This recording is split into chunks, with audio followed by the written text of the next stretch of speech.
আমরা বাঙালিরা যেভাবে সাধারণত মসুর ডালটা রান্না করে থাকি, আজকে আপনাদের সঙ্গে সেটাই শেয়ার করব।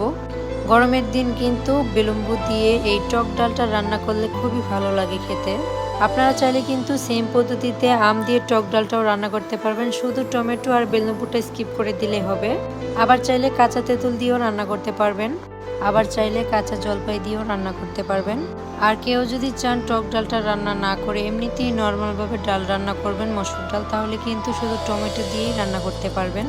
সেক্ষেত্রে সবশেষে ধনিয়া পাতা অ্যাড করলে আরও বেশি ভালো লাগে। আর আজকে আমি মসুর ডাল দিয়ে বিলম্বু দিয়ে যেভাবে টকটা রান্না করেছি, আপনারা কিন্তু ভিডিওটা ভালো করে দেখলেই বুঝতে পারবেন।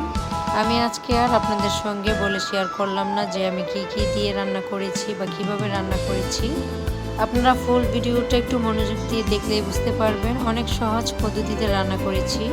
আমার চ্যানেলে কিন্তু আরও একটা মসুর ডালের ভিডিও আছে, চাইলে আপনারা সেটাও দেখতে পারেন বা করে খেতে পারেন।